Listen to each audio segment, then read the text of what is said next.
I'm Mark Seifter. And I'm Linda Zeiss Palmer. And this is Arcane Mark.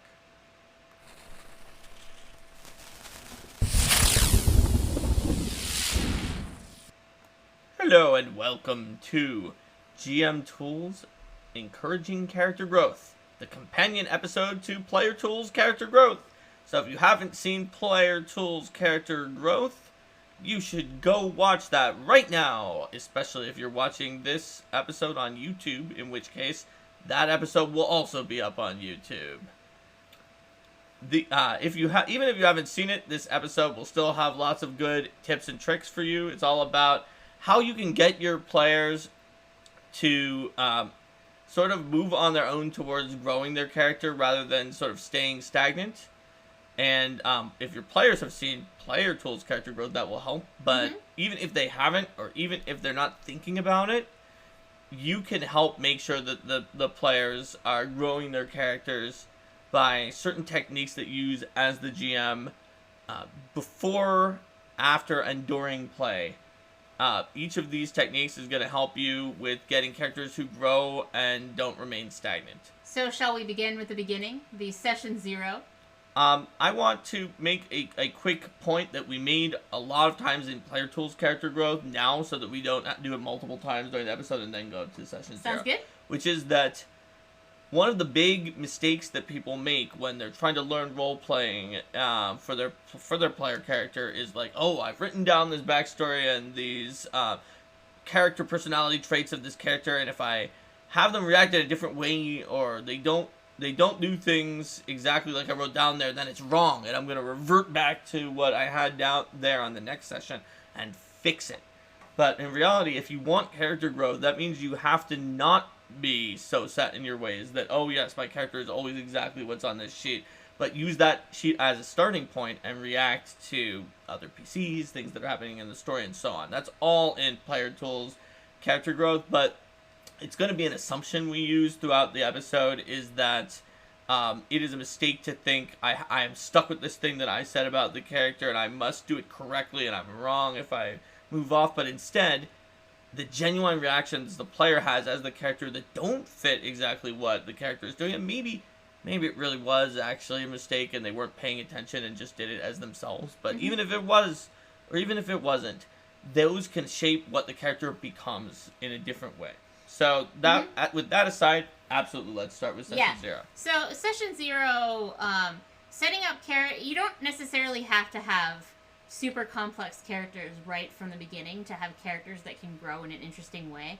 Though having some sort of sense from those characters in the beginning of kind of what makes them tick and some kind of conflict within them or between their priorities and the environment is a great way to get started off. So you might have a character who you might have a character who has some strong ties to certain people in the village that they came from, but they've always wanted to go adventuring on a broader scale. And then so when tragedy strikes the village, then they have to sort of decide, okay, well, I'm going to need to move on, but I'm also going to feel this sense that I want to go back and help out. Right. Or you might have a character who has certain beliefs that are being challenged by, hey, you know, I came from this area, and now my travels have taken me to this place where I haven't been before, and I'm now going to be exposed to situations that are very different. The character may not have been taken out of their comfort zone in certain ways. And when you're building in session 0, obviously, it's very collaborative. People go around and are just going to decide things about their characters. Even if you don't have a session 0, if you just have people building their characters. And there are ways to make sure that what you're looking at is not just like some butterfly that's been pressed in between panes of glass and is stuck there and trapped in amber or something, but is a character that's moving forward. You can ask questions that are dynamic in themselves. Like, for example, while they're building a character, what is your character's greatest goal that they have not yet accomplished in their story? Like, what do they want to do? Might not be what actually happens in the story, but by setting a goal, even one that's not reached or applicable, it gets the players starting thinking about the fact that the characters are on a trajectory, that they're not just always one thing. Or like, what's an event from when you were growing up that has shaped who you are today? That can help, but it isn't since it's in the Yeah. past. It can still become a snapshot if you only do it with the back. But if you go from back and then forward together, it can be stronger than if you're only looking forward Yeah. and you have no past. Yeah, I think that it does work better when you sort of have both, because you sort of look at, because a question like that points to past growth or past change helps to suggest how this character has changed in the past. And one thing you could say about that too, that's moving and twisting that in reverse, so that it's framed not like what was your backstory, but more of a present, but also going to the past, is like, what is one thing your character is really embarrassed about that they did before? Because that is even implying that you know that they've changed because they're embarrassed about the thing before, but they're currently embarrassed about it. It might be something that they didn't think of necessarily. Whereas, like, thanks to Pathfinder Second Edition making backgrounds a bigger thing, if you're playing PF2, and you're like, well, what's one thing that shaped my character has got the bartender in the past? It was when I was a bartender or something like that. You have an easy answer. But if you ask something that they might not have an immediate answer to, like, what are you most embarrassed about that you've done before? Or like, what's a secret that you don't really tell anybody? Because a secret is also great because it's from the past and it can happen in the future to cause character growth. So that's a great example of that. Or even like, if the party has a particular goal right now, like they're going into a circus, right, for Extinction Curse, or whatever, you can say, like, what is the one thing that would cause you to abandon this circus? You probably never going to actually make them abandon the circus for that, but they know that about their character, and later in the campaign, maybe the circus has become so important to them that it's more important than that thing. And also thinking about what sort of relationships are important to the PCs, because so much character growth comes from interactions with others. So there's going to be a lot of interactions with the fellow PCs, but sort of, okay, who else in the world has an opinion that matters to this PC? That's right. Who else are they going to be looking out for? And that can certainly be very tied to, what would make me leave. What would make me leave the circus, or things like that.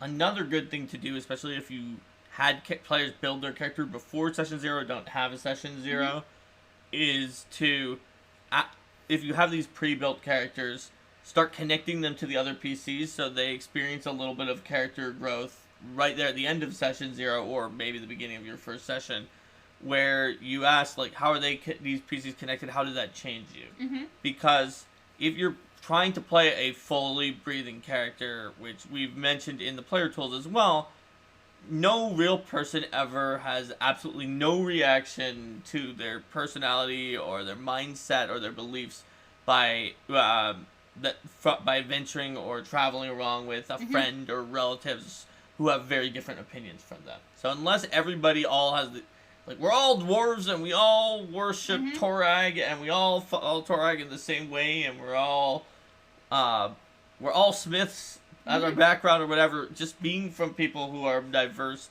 backgrounds that are your friends is going to change you. It may not permanently change you. It might just be that you develop sort of a persona or a mask that you wear while you're with that group. But at the very least, it's going to psychologically adjust what you find acceptable with that group, what you're willing to talk about, and the way you react to certain things. And then if you have sort of beliefs, perspectives, and philosophies within the group of PCs that are different in a way that could come into conflict, then it can be good to sort of start from the beginning with making sure that the players have a sense of, like, okay, what's kind of the starting point on that going to be? So then you can look at where that might be able to evolve, rather than just being like, oh yes, these two disagree, and so they're going to constantly be bickering about this one thing. I mean, if that's how the players want to play it, with the two of them constantly trying to like sway the rest of the party to more toward their perspective, that can totally be fun. But having a sense that they may be able to change each other's mind, and they're going to need to find compromise throughout the game. Mm-hmm. So getting your players into the right mindset all the way at Session 0 can help, but ultimately, all that's doing is seeding the idea that your character might be growing.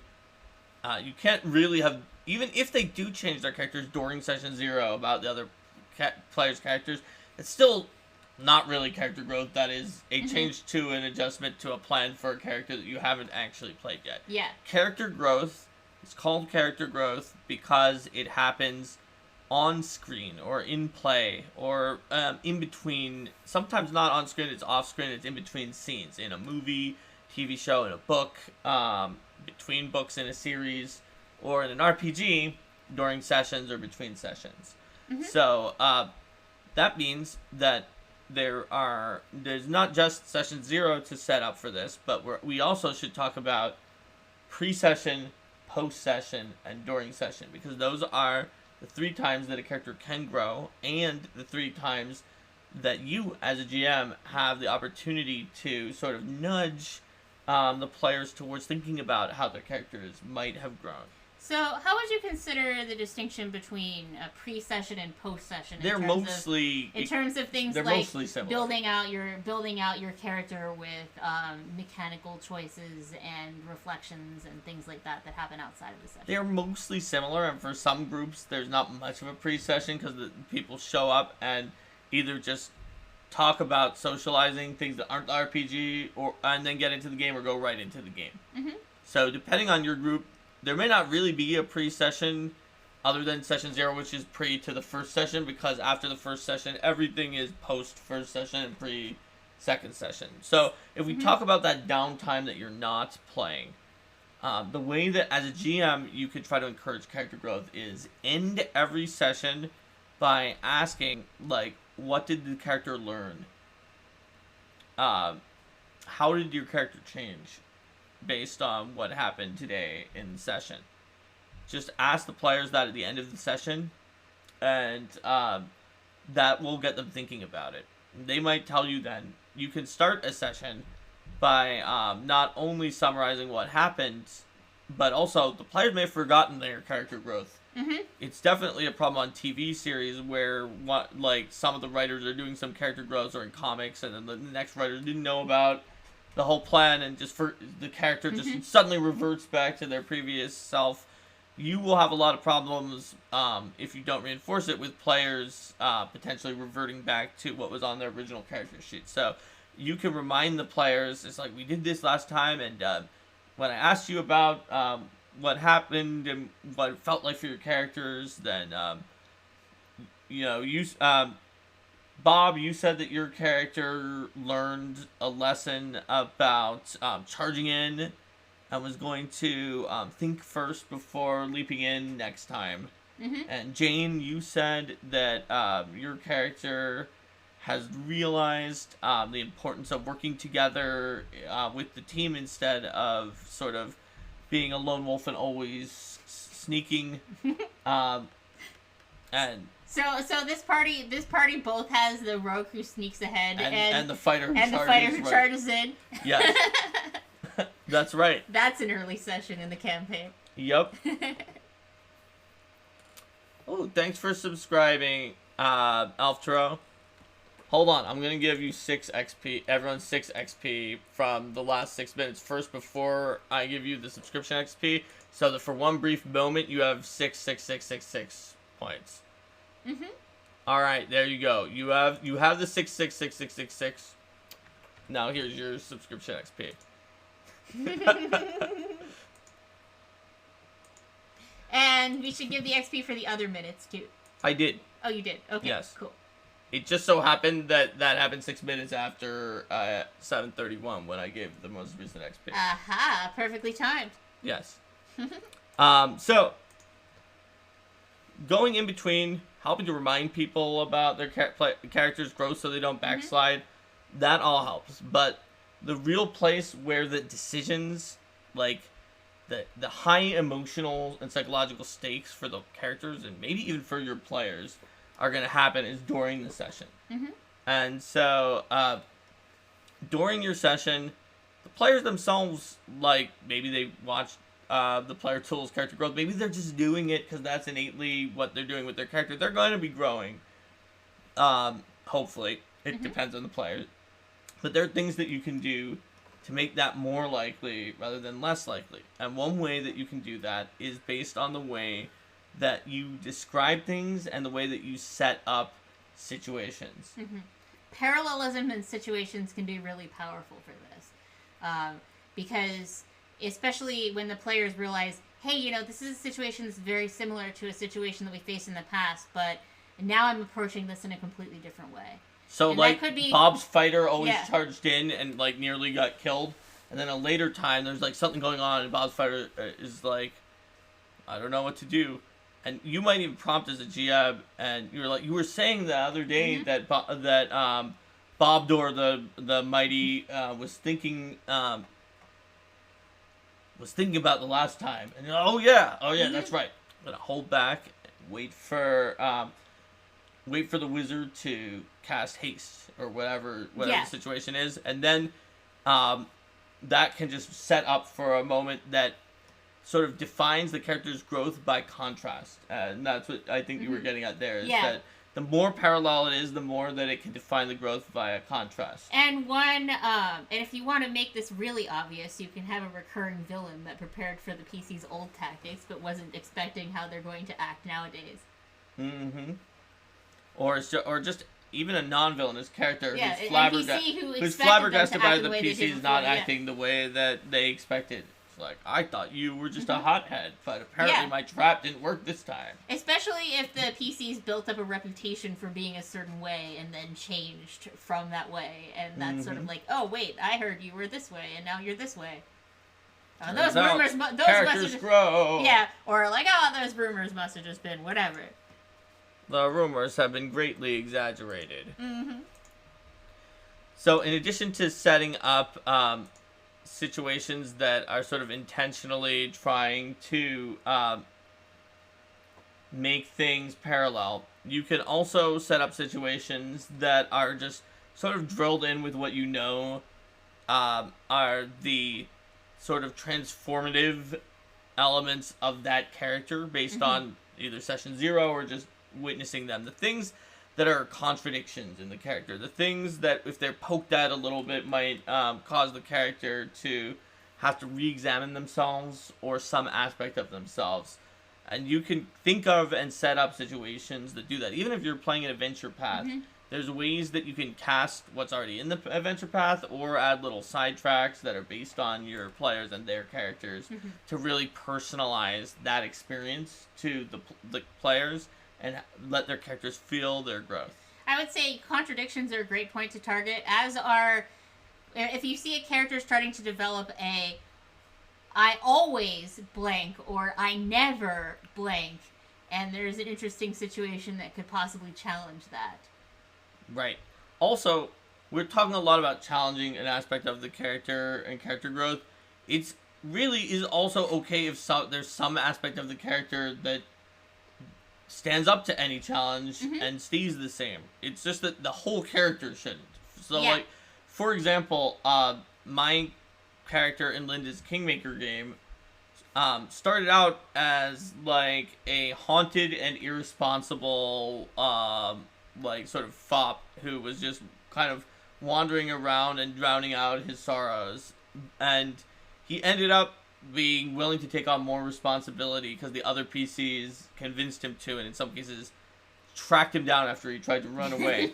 But he never sort of shook off the fact that he was haunted by the deaths of the people who were close to him, and he refused to allow anyone to die, no matter what. And that part about the character was a core of the character that remained throughout the entire campaign, even though a lot of other aspects of him really matured and gained perspective.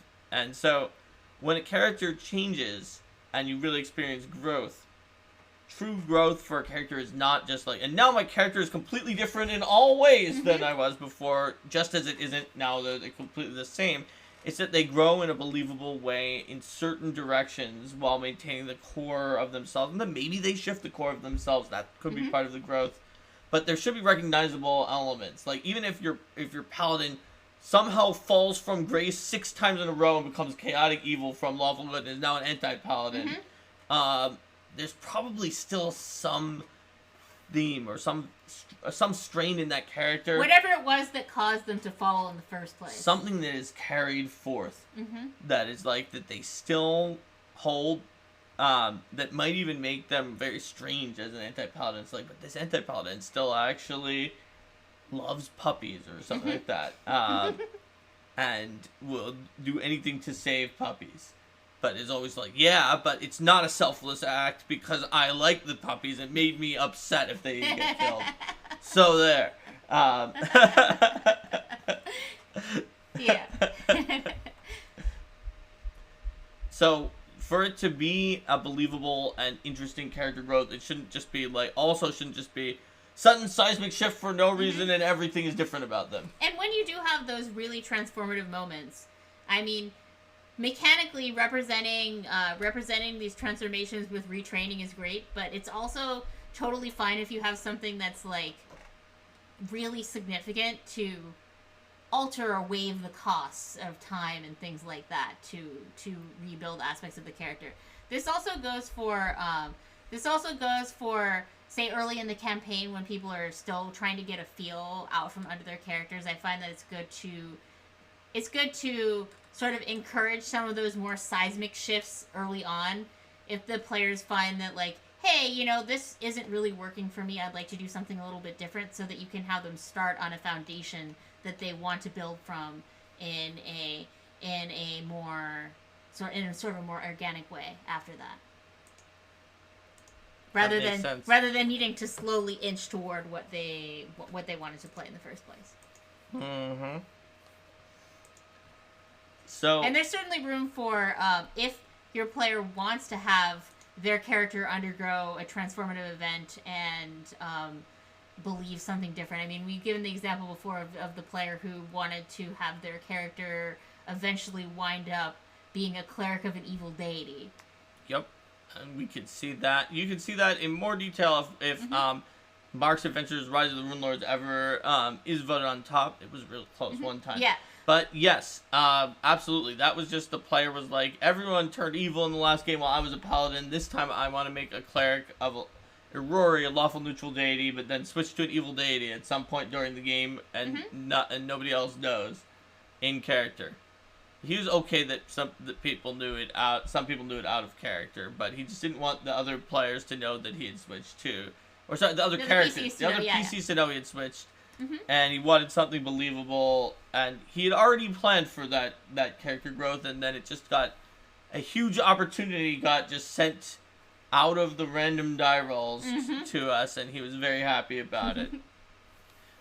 So that always helps. Another way in character play or in play to make sure that character growth is something you're encouraging is in the way you describe things. Make sure that you describe things in sort of in a generous way towards character growth that is not taking the tack of like, oh, is that what this character would do, or trying to question whether the players are following their character if you want them to be more curious about being able to grow towards their character. And similarly, if you describe things in a way that gets a player feeling like their character more, rather than just sort of like they're doing quick decision-making task out of character, that gets the player in the mindset to be thinking about what the character is thinking, and that helps them with growth. Yeah, a lot of growth, I think, what you're getting at here is a lot of growth comes in those moments of reflection and pulling together what all of those experiences really mean. So I find that whether that's a reflection that you do sort of out of character at the end of session when you're talking about what the characters learn, or whether that's something that may happen more in the game in terms of say a conversation that the characters are having about some of the things that's happened.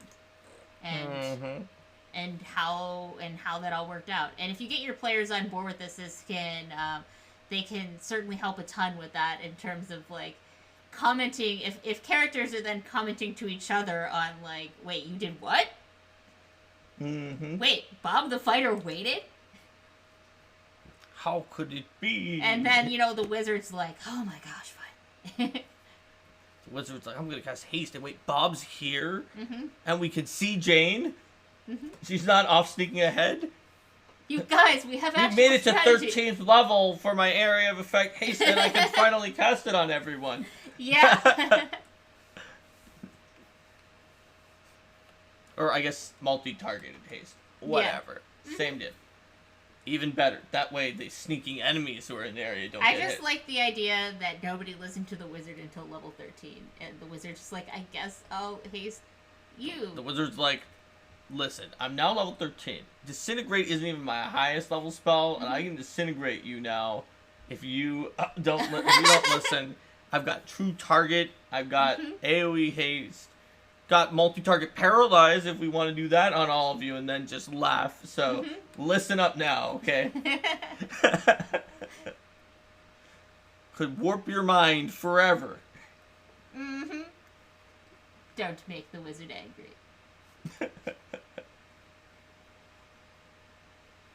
So, we talked a little bit about setting things up during session 0, in between sessions, promoting both thinking about how the characters changed and also reminding players of how they said the characters changed. I think that when you're thinking about how the character change is presented in mechanics, if you as the GM know of like, hey, this player seems to be getting more interested in Lion Blades, and I know there's a Lion's Blade archetype or things like that, pointing them to resources that you know about to either read more about a certain aspect of the setting, or giving them more if it's a published setting, or giving them more information about a certain area of the world, or working with them to help shape that out, or build out what's going on with their character in the background, and suggesting those sorts of things can help encourage Books that. like Lost Lowman's Legends are perfect for that, because those have just these movers and shakers, and sometimes not even that high level characters who are influential and have come up with some mechanical tricks the PC could learn if they got connected with that character.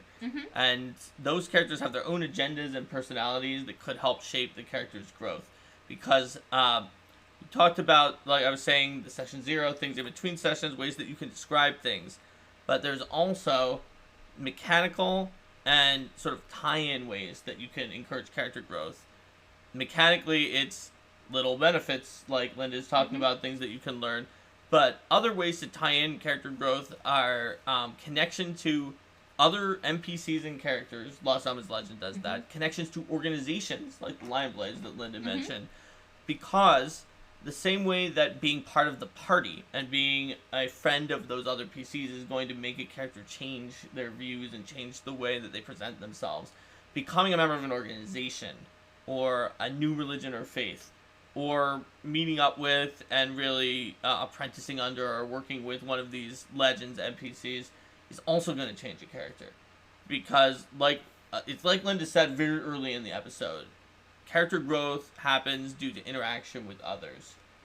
That's also how the plot moves forward in any play, is negotiations and interactions between multiple people. So, by getting people interested in organizations and NPCs, you're not even directly making them encouraging character growth, but you're very indirectly doing something that will sort of get the ball rolling and snowball up towards character growth. Another fun thing you can do is have a little one-shot adventure as a part of an ongoing campaign that puts the players in the role of characters who are very familiar with their PCs in a situation when they would naturally talk about the PCs, or the PCs would be relevant. Because I've found that players generally love the opportunity to take on the role of some other person who's commenting about their primary character. And that also gives people a chance to think about how their character is seen in the world from different perspectives, and how that conception might be different from the way the character was in the past, or even the way the character sees currently themselves. perceives themselves. Yes. And that sort of dissonance as well is important for recognizing those sorts of tensions within the character. That's right.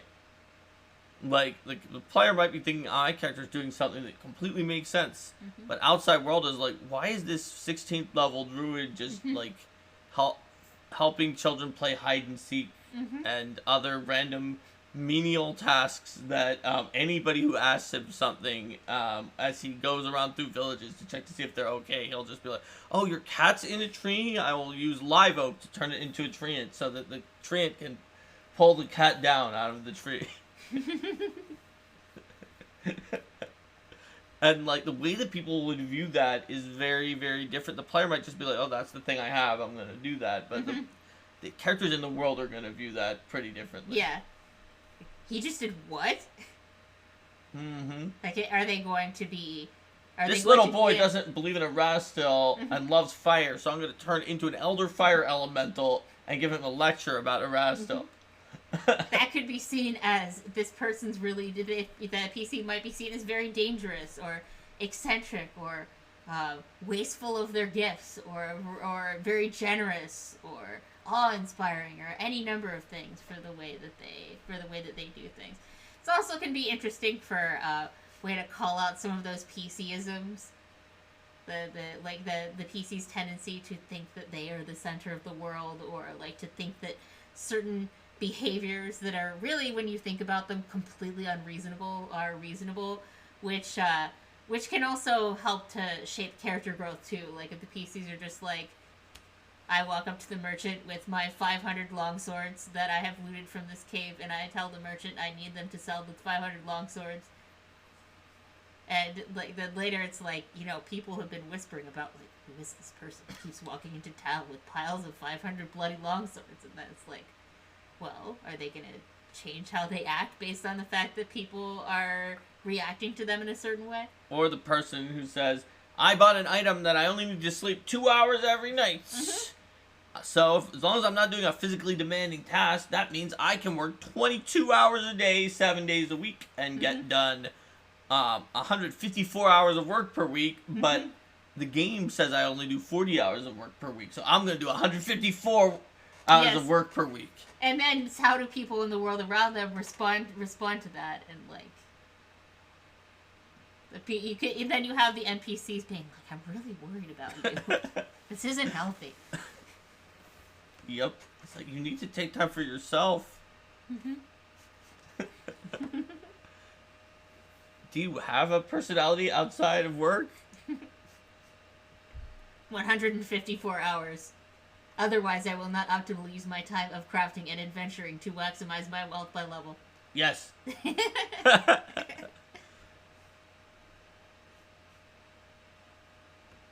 Bandits attack while you're working because of Bandits attack while you're working because you were using downtime earn income instead of keeping watch. But you can also like role play to encourage character growth, to like role playing the side effects of this, like the character's family and friends might drift away because they spend literally no time with them socializing or anything. They're just spending 154 hours a week working. The character might find that like their attention is drifting, or that they're getting really irritable. And you could even describe it as like when someone's talking to them after they're just like really drained, and you could say to the GM, you know, normally you'd be fine with this, but right now that character is just it's just kind of striking a nerve with you.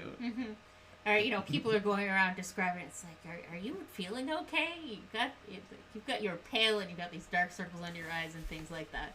But I mean, basically the idea that a lot of those little PC behaviors, those gameisms, can be a very interesting opportunity for character growth as well. As PCs are brought into a world where people are expected to behave at least somewhat sensibly. I mean, it is a world with magic and all that. It is a world with magic. Yeah. That's true. So, I mean, sensibly is in the eye of the beholder. But... well, not a beholder, because it's Pathfinder. You're right. But I mean, technically, this episode this could work for any yes, RPG, GM whether it has beholders or not. All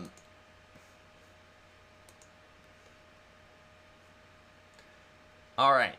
So, Linda, do you have any other big tips or tricks for character growth?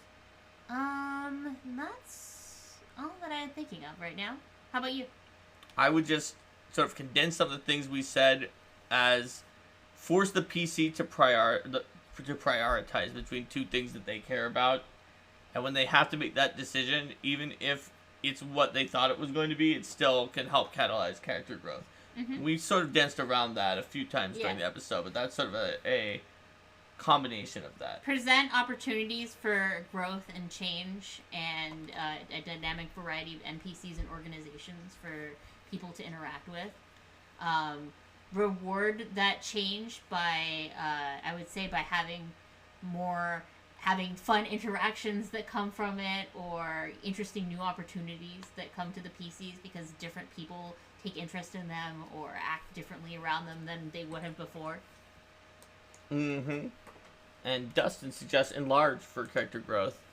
Jay Watmos Mike Works says, character growth is a great aspect, but requires a lot of trust between the player and the GM if things happen organically, and both need to relinquish a little bit of control. And that's definitely true. Mm-hmm. That's a little bit of what we were talking about here during the episode, where you not only, it's not just about relinquishing control, which is true, you need to be collaborative on it, but it's also about, as the GM at the very least, setting up the player with certain opportunities that are there to give them that control, and to make them feel empowered to make that choice, because maybe even they have to make that choice. And I think that with choices also, it's very important to make sure that they're real choices, and it's not like, oh, it's a choice, but, you know, if you take this choice, then you get huge amounts of money and you get respect and praise. And if you take this choice, then you're scorned and kicked out of the village and you gain no benefit at all.